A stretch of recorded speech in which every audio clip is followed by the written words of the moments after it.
Monde numérique.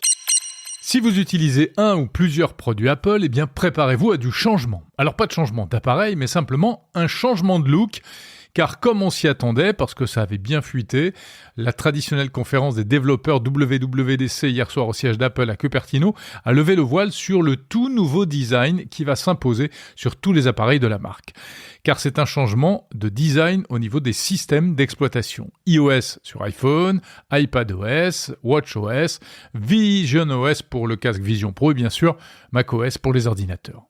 Alors il faut savoir qu'en gros le dernier changement radical de design dans l'univers Apple remonte à 2013 avec le passage de ce qu'on appelait le skeuomorphisme, c'est-à-dire des icônes qui imitaient les objets réels, comme un carnet qui ressemblait à un carnet, au flat design, le design plat que l'on connaît aujourd'hui.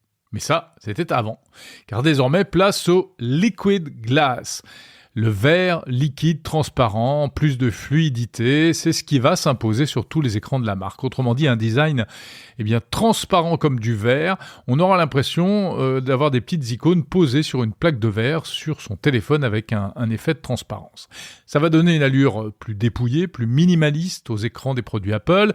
Less is beautiful, c'était le mantra de Steve Jobs, on s'en souvient. Et même si on a déjà vu un peu ça sur Microsoft Windows, donc c'est pas complètement révolutionnaire, eh bien ça va changer la face d'Apple, en tout cas des produits Apple. Avec des effets assez jolis, si on en croit ce qui a été présenté hier soir, notamment sur l'écran verrouillé de l'iPhone, des jeux de transparence avec l'arrière-plan, etc. Ça n'empêchera pas les couleurs et les formes diverses, bien sûr, mais c'est censé apporter vraiment un tout nouveau style qui sera en plus uniforme sur tous les appareils grâce à tous les systèmes, je le répète, iOS, iPadOS, macOS, WatchOS, visionOS. Bref, les logiciels Apple vont faire la deuxième révolution esthétique majeure de leur histoire. Alors ce n'est pas tout, autre nouveauté, un changement de nom. Ça aussi on s'y attendait. Fini les iOS 17, 18, 18.1.2.12, etc. auxquels plus personne ne comprenait rien, c'est vrai. Désormais, la version du système d'exploitation de votre iPhone ou de votre Mac correspondra tout simplement à son année de sortie. Et donc, préparez-vous à voir arriver iOS 26 l'année prochaine, ainsi que iPadOS 26, macOS 26, etc. Pour macOS, on conserve quand même la mode des surnoms tirés des lieux emblématiques de Californie. Et donc, macOS 26 s'appellera aussi Tahoe, du nom du célèbre Lake Tahoe. Voilà donc pour Liquid Glass, le nouveau design Apple. Toutes ces nouveautés arriveront sur vos écrans en septembre prochain, ou bien dès le mois de juillet, si vous choisissez d'installer les versions bêta. Alors, c'est très joli, c'est vrai, et bien sûr le design chez Apple, ça a toujours été très important, mais bon, à part ça, pas vraiment d'annonce bouleversifiante hier soir, il faut bien l'avouer. Et on peut même dire que c'était presque une keynote un peu indigente. En tout cas, de quoi laisser perplexe tous ceux qui se disent qu'Apple, en ce moment, patauge un peu dans la semoule et a depuis longtemps fini de faire la révolution. Alors, on attendait plus et on n'a pas franchement été servi. Certes, Tim Cook, Craig Federighi et tous les responsables d'Apple ont également essayé de rassurer un peu tout le monde sur un sujet où on sait que ça fait mal, l'intelligence artificielle. Car malgré un retard manifeste dans ce domaine, Apple enfonce le clou quand même avec Apple Intelligence en annonçant un certain nombre de nouveautés. D'abord, une ouverture aux développeurs. Alors ça, c'est assez pointu, mais c'est peut-être l'annonce la plus stratégique de la soirée. En effet, grâce à un outil baptisé Framework Foundation Models, les développeurs vont pouvoir accéder à l'intelligence artificielle d'Apple en mode local dans leurs applications. C'est assez abstrait, mais ça pourrait se concrétiser dans quelques mois ou quelques années dans différentes applications qu'on verra arriver.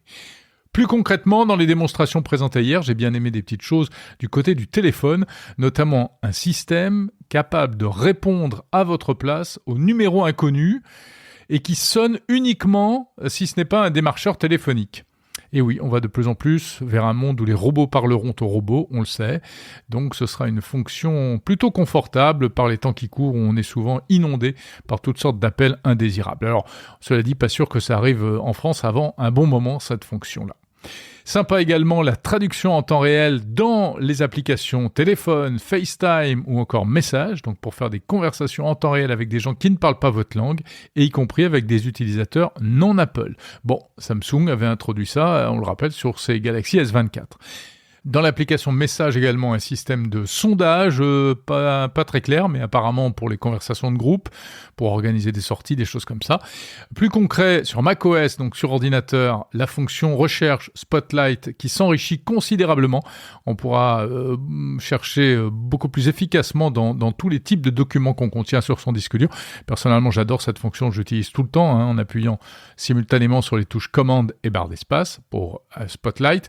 Et puis des améliorations aussi sur toutes les plateformes pour le jeu vidéo. Enfin, sur iPad, un nouveau système de multi-fenêtrage beaucoup moins rigide que ce qu'il y a aujourd'hui, et puis un certain nombre d'améliorations qui font ressembler l'iPad encore un peu plus à un vrai ordinateur, même si ce n'est toujours pas un véritable ordinateur, en tout cas pas un ordi de bureau au sens traditionnel du terme. Voilà pour les annonces de la keynote d'ouverture de la conférence WWDC 2025 de la marque Apple, et on en apprendra sans doute plus en détail dans les semaines et les mois qui viennent.